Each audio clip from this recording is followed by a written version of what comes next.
Hey everyone, it's me, Rashid. I'm your anthropologist and sociologist. Please hit the like button, share this video, subscribe to the channel, become a member of the channel. Don't forget, you can donate in the links below. If you wish to book a session with me, a one-on-one consultation, please check the fees and the instructions in the description box below. If you wish to buy one of my novels, go to Barnes & Nobles, Amazon, wherever you can find them online. And above all, I want you to listen well to this live stream, pay close attention, take notes, pray about the afterwards, and where it applies in your life, apply this knowledge to glorify the Heavenly Father. In this video, I want to talk about people who ghost the environment, people who voluntarily disappear. When someone goes missing, there are only two options possible. Either they voluntarily left to the ghost environment, left everyone behind, or they disappeared against their will. And against their will is likely a crime, or there was a fatal accident, so it wasn't voluntarily. Anyway, when someone disappears and was voluntarily, that's a huge red flag, y'all. That's a huge red flag. Let me tell you why it's an enormous red flag. When someone just disappears like that without any good reason that they can justify, without any justifiable good reason, they just disappear like that, that shows you that they are narcissistic, highly narcissistic. It shows you they're wasteful and harmful people. That's what they are. Someone like that, you shouldn't trust anything towards them. You shouldn't trust them with anything in your life. Okay, let me give an explanation to you. If you're about to apply for a visa, let's say you want to study abroad, okay? And let's say you want to go to Japan. You go to the Japanese embassy to start the visa application. You have to go on an interview. They're going to ask you about your past, why you want to go to Japan, why Japan, what's your motivation. They want to do a social media scan to check whether you have a criminal record or not. It's all standard procedure. Let's say that you apply for a Japanese visa to study in Japan, and someone else there also does the same thing. You're both the same age, similar background. There is a big difference. You are straightforward about your past. For example, you just moved to this new city, and when the ambassador asks you, you just moved to this new city. I mean, there are many universities over here too. Why do you want to go to Japan? If you tell the ambassador, listen, where I grew up, I didn't have a good childhood. And a lot of people there don't even want to apologize for how they mistreated me. And there are people over there who have bad blood towards me.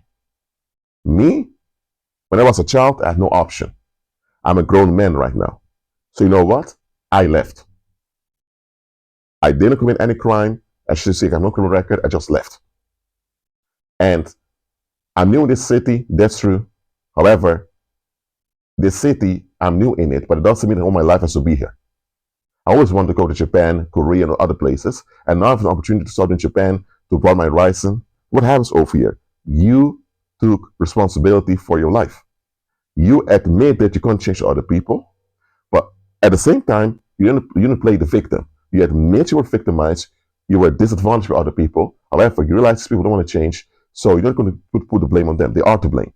But you're not going to allow their neglect to hold you back. You decide, I'm the responsibility, I'm moving on. Let's say now someone else also applies for this visa for Japan. And this individual moved around 5 times in the past 2 years. So the ambassador is a bit worried about this. It's because how come you move around 5 times in the past 2 years? So the ambassador mentions, well, sir, I've seen you've moved around a lot recently. And let's say the individual comes with a very vague, superficial explanation. Yeah, man, I'm just discovering myself. You know how it goes, man. So I'm going to Japan to develop myself. Or let's say the individual says, well, what's up to you? It's none of your concern. I mean, I have my reasons, blah, blah, blah. So either the individual becomes defensive, or the individual comes with a very superficial, fake explanation. I'm asking you, who will the Japanese ambassador trust to give a visa to? You who's straightforward and real about it, or the other individual who's very vague or defensive. They'll choose you. Because if they grant a visa to someone that's questionable and they go to Japan, and in Japan, their questionable character comes into play and they act weird and strange over there and cause embarrassment and problems, who are they going to blame? The Japanese government, especially the Japanese ambassador, who should have known better. The citizens in Japan are going to say to the government, hold on a minute, we live here, this is our homeland, we pay taxes, we work hard, and you let this foreigner come here, causing troubles. If you would have done a proper check, he or she wouldn't even be here. And rightfully so. Let's say now there's a job opening. They're looking for nurses. And there are two nurses applying for the same job. They're both experienced. One nurse has three divorces. And the other nurse was never married. She has no children also. Now, people say, Rashid, people have a right to do whatever they want. It's their life, blah, blah, blah. Hey, that's Western bullshit teaching. As a human being, you owe other people, and other people owe you. This whole I will what I will, narcissistic, individualistic bullshit is why the Western world's collapsing right now. Let's say now both nurses apply. The nurse had 3 divorces. Okay? So she applies for the job. And the recruiter, let's say you're the recruiter, and you have to check who is most likely to deal well with the patients. Now you see both nurses have the experience in nursing. They both have the degrees, the certificates, all of that. However, you need to examine the character. Because you don't have the risk that you hire someone and then they mess up the patients. No. So you have to be strict. You have to check the character. So the woman has 3 divorces. If she only had 1 divorce, okay, but more than 2 divorces, that's a lot. So you talk to her informally, and she mentions, you know what, I made some bad decisions in my life also, and I didn't always have the right expectations. But you know what, I'm done playing the victim. So I'm taking full responsibility right now. After my 3rd divorce, I realized enough now. So I know it doesn't look that good, but you know what, I have to be open about it. And then you have this other woman who's also applying as a nurse. And when you do an informal talk to her, she's like, well, I want to be child free. I want to just be able to do what I want to do, like free like a bird, all of that. Yeah, I do have partners, but you know what, nothing serious. So you just talk to her and you figure out, okay, this woman just wants to be able to do what she wants to do, and she doesn't want people to depend on her. She just wants to be able to move out anytime when she gets uncomfortable. That's what you get from her. Guess what? Who are you more likely to entrust with the job? The one who owns up and the one who has a proven record of investing in anything besides herself. That woman had 3 divorces. She still said I do 3 times. She still became a stepmom once or twice. She still showed some consideration to others and not just to her. That other lady, who has her reasons for staying child free, was her reasons for not being married again, all of that. She's using this liberal excuse, my life, everybody, my choice, blah, blah, blah. What it comes down to is she is primarily focused on herself. Why would you entrust someone like that with the patients? Why would you? That means anytime there's difficulty, what is she going to do? She is going to do the same thing she always has done. And someone like that, they're actually on the run. They have a hard time taking accountability. It's not just whether or not she had children or not, whether or not she's married or not. Thing is, you can get rid of a spouse by asking for a divorce. You can get rid of a job by just resigning. You can even get rid of your hometown by moving out.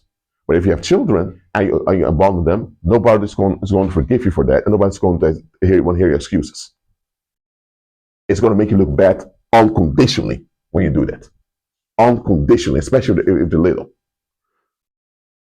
So, someone who has an issue against children, or they don't want to be involved with contributing to the next generation, even if you don't have your own children yourself as a parent, you should have some type of dedication to the next generation of your community. Just like generation before you were obliged to have it towards you. If someone is not willing to have any type of dedication to the next generation, whether it's they raise their own children or they're foster parents, step parents, or they're just somehow involved with the youth in a constructive, healthy way, let me tell you one thing. That individual is all about themselves. Now, I'm not saying that just because someone has children, they automatically are good quality people. Because you have also a lot of horrible, messed up, dangerous parents out there who are raising a lot of damaged adults. Some even raising monsters. So I'm not saying that just because they had babies, suddenly they're quality good people. No. I'm saying that the next generation should be on everyone's agenda. Everyone that's grown. And also community commitment. Okay, so that one nurse has 3 divorces. Okay, you don't know the full story, but at least there's proof there. She devoted herself to anything, to things outside of herself. But someone who does have a proven record of them ever having any dedication to anything outside themselves is someone who shouldn't even want to consider being involved with. Look, things I'm saying here may sound unpopular. I'm just keeping it real with facts and with proof over here. The people you have around ought to be safe and trustworthy. You have a right to know what you're dealing with. Even if people don't tell you all the full details of their past, and they don't have to tell you all the full details of the past, at least they should let you see what they were, what they've been through, and how they've dealt with it. If they dealt with it properly and they've improved, they became better and safer human beings, that's great. Now you're dealing with a better and safer human being. So how they used to be has now decreased in relevancy. Now, if there used to be a terrorist or someone deeply involved in crime, okay, that's something you have to consider because that past will have an echo effect in the future. That's true. But if they're better and safe today, you're dealing with a better, safer human being right now. And that's a security for you. But if they haven't properly dealt with their past, whether it was with other people failing them or them failing other people, I'm telling you, such individuals on the run. Whatever they're on the run from is haunting them. And everyone around them is going to be haunted too. If they were involved in the criminal world and now they're on the run for it, guess what? The people who were involved in the criminal world will be looking for them. So one day, there may be some shooting in your neighborhood as to deal with a neighbor just moved in, who used to be involved in cartels in the past or whatever. Or it could be that one of your relatives just married someone who's been ghosting all the ex-partners. And before you know it, now you have marriage problems that affect him and also other people involved with them. What I'm saying is, when someone is not properly facing themselves and other people and processing their past, they cannot move on. They can only move further in the same escapism. And that's what a lot of people do. They move further in the same escapism, but they're not moving on from the escapism. So they're continuing in the sin in a different way, but they're not outgrowing and abandoning the sin. Just because they have a better external behavior now doesn't mean they've improved. Just because someone has a better external behavior right now doesn't mean they're better people. I mean, a demon that behaves himself is still a demon. They haven't turned into a holy angel. The same way, a lot of people who are wasteful, they are kept in check by society. That's why they have this civil behavior that we perceive as pleasant. That's why we consider them good people. But are they good people? Are they quality people? No, a lot of them are not. They appear good, but doesn't mean they are good. They appear to have quality, but doesn't mean that they are quality. And you have to learn to see through people. You don't have to interrogate them with invasive questions. Just learn to see through people. If you're not if you're not equipped to do that yet, because you have to learn, then learn. Learn to see through people. Put your own feelings and expectations aside and check what you're dealing with objectively. Check what it is you're dealing with. A lot of you guys are not able to do this because you're not even real with yourself. Be real with yourself, face yourself, own up to things, and then check the people around you involved with. See through people, please. And do you know that that's the problem with a lot of believers also? That they don't see through people? They fall for the sinful behavior, call them good people. They're even narcissists who pretend to be believers, and other people fall for it. And later there's a lot of damage happening. Why? Because believers don't see through people. That's what I'm saying here. People that ghost the environment, listen, there's one good reason when you should ghost your environment. You should. That is when your life's in danger because people are after you.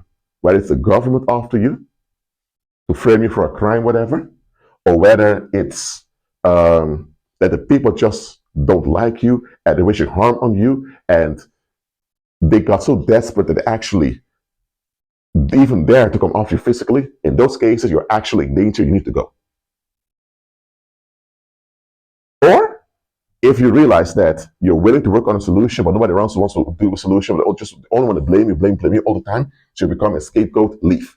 In those cases, your life is in danger. You have to leave. If you then ghost people, just disappear, that's the right thing to do. Because if you mention that you're about to disappear, that you're about to leave, or you leave slowly, they may block you and actually offload on you. And you may die or end up you may still be alive, but you end up in a horrible condition. So if you pick up and there's proof that people are coming after you, you leave. If you're paranoid, go get some help to recover. We don't condone paranoia over here. If you have paranoia, you need help, go get help you need. Apart from people being after your life, there is no good reason that justifies a ghosting environment, just voluntarily disappearing. There were cold cases of missing women that were solved decades later. The police just found these women alive and well. There was this one woman from the United States who had 2 children with her husband. She married young. She left her husband and her children. And now she's, I believe, in her 80s or something like that. She's an elder woman now. And she just left to another part of the United States and lived life. Never looked back to her husband nor her children. Look, if the husband was a very horrible human being and wanted to get away from him, guess what? As a woman, you could have gone support for that. You could have left with your children. But she abandoned her children. What the hell is that? What about reaching out and explaining to your children, mommy left because dad was dangerous, whatever, nothing. I mean, the more cases like that coming out, it's not only women doing it, but it's many women that investigators find out sometimes just disappear without any explanation, without any regard how it affects other people, and then you find out decades later they were alive perfectly fine. I mean, what the heck is that?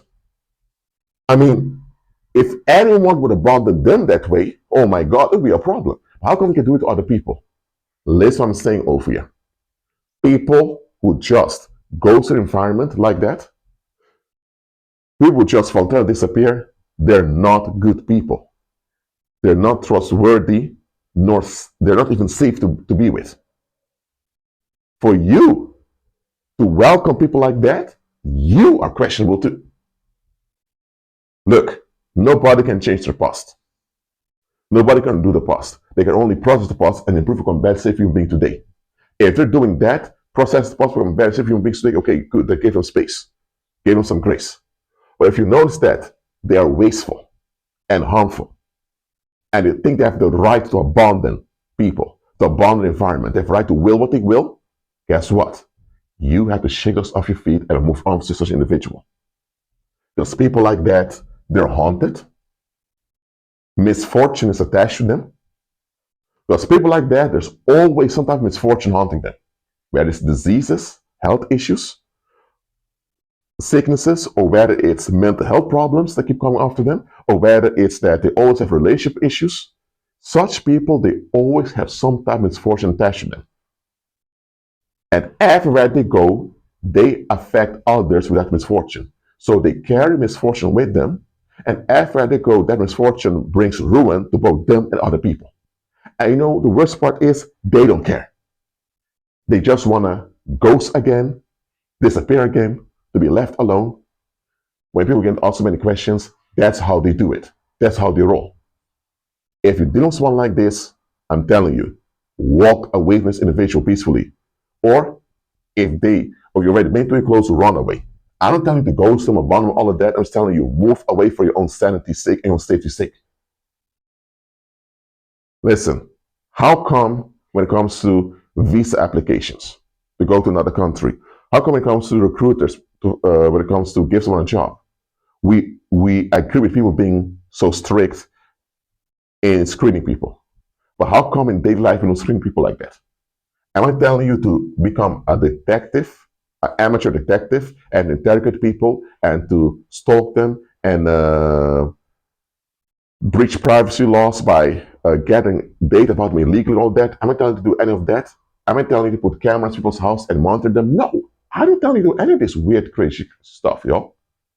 I'm telling you to go batshit crazy, hunting people down to figure out things about them. I'm telling you to do that. I'm telling you, be alert about what you're dealing with.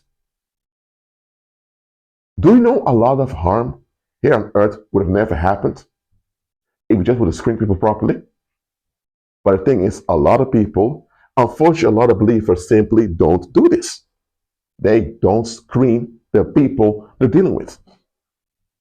Or they do screen them, but all on the wrong criteria, whether they like them or not. Because they operate based on feelings and emotions. Now, feelings and emotions matter, but you shouldn't run your life based on feelings and emotions. You should operate in life based on fact and reality. That's how you should operate in life. Too many people operate based on feelings and emotions, and that's why they screen people based on how they make them feel. Because those people themselves have issues they don't want to face. Listen, we cannot be everyone's therapist. We're going to be everyone's psychologist. We cannot change people for the better. Unless they're a little baby or a little child growing up, we can't change it for the better. They themselves have to want to change and become better. So that's not on us. But what is on us is that we check people for what they are and act accordingly. That is on us. So for us to say, well, it's none of my business, I don't want to know, I don't care, whatever, you have become wasteful and neglectful. If someone is able to ghost their whole environment like that, disregarding everyone else, I'm telling you, they will disregard you too. Look, if someone moves to another country, and they mentioned before that at some point they may move to another country, they didn't ghost nor bother anymore because they said ahead of time they may do this one day, and they did. But if someone never even mentioned that they may want to leave or whatever, and they suddenly leave like that, watch out.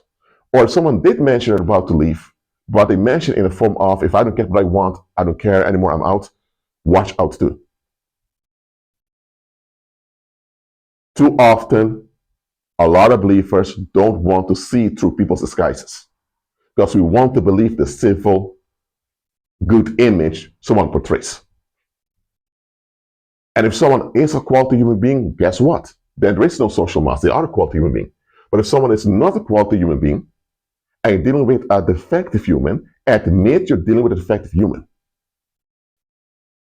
And if the human being is very direct about their sinfulness and they don't even care about improving, well, you already know you're dealing with a wasteful individual. What I'm saying is, a lot of people in the world out there are wolves in sheep's clothing.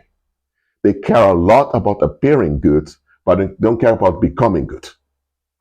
They insist on getting quality in other people's treatment towards them, but they are not quality. Neither care about becoming quality. And they know they're wrong. They know they can't justify it. They know there's no way anyone can defend that. And still they keep operating that way. So they willfully are disregarding their own well-being, the well-being of other people. They are workers of iniquity. That's what they are. And too many believers are catering to the workers of iniquity. We have to stop doing this. Workers of iniquity are people invested in misfortune. They are invested in misfortune and tragedy. As where works of iniquity are, they manifest misfortune. So regular bad outcomes that affect both them and other people, or they bring forth tragedies. Once in a while, very bad things happen around them, everywhere they go. There's a difference in someone who's a target of public violence. If you're the scapegoat, and because you're the scapegoat, you face a lot of difficulties around you, you're the victim over here. You need help. If, however, you don't want to face you're the victim, eventually you become the perpetrator by keeping yourself in a bad situation and letting things happen. That's different. Then you're not the victim anymore. So if someone's an actual victim, that's different. They don't go after the victim, go after the perpetrators. But if someone has become part of the problem because they want to face something and they keep themselves in a bad situation, now they're a perpetrator too. Now they're questionable too. Listen, if someone is not willing to see the reality of what it is, and to improve where possible, and to do the best they can, I'm telling you, you're dealing with a worker of iniquity. Someone can be slow mentally. They can be slow in realizing things and slow in taking action. But it doesn't mean they're a worker of iniquity. It's just a bit slow. And the slowness is not a good thing, but it doesn't mean they're a worker of iniquity. I'm telling you, there are people that need deliverance. And the people you need to be delivered from. Stop catering to the workers of iniquity. Because you can't cater to the workers of iniquity and remain innocent of the violence they bring forth, because you are part of that violence. So when backfire comes, it will come onto you too. And then Father will let it happen, because the thing is, what are you thinking? Catering to a worker of iniquity. Too many believers are choosing human relationships above their Heavenly Father. And didn't Christ state, if you love mother, father, son, daughter, wife, husband, kin, or even your own life more than me, you're not worthy of me? Didn't Christ say that? I mean, a lot of believers are choosing human relationships with people who are not even quality, with people who are even questionable above obeying the Heavenly Father. Listen, stop catering to the works of iniquity. When someone voluntarily disappears, when someone just goes in environment like that, if there is no proper good reason for it, then you need to watch out that individual. Now look, let me give you a scenario.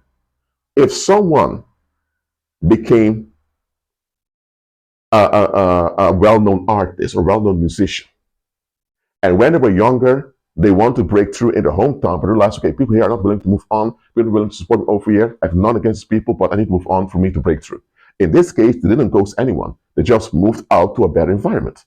That's different from someone who just says, I don't feel like dealing with anything. I don't want to be bothered. I want to will whatever I will. I'm just out of it. That's a totally different scenario. So please don't just look at, oh, they disappeared, and then say, oh, they're a bad individual. Look at the case.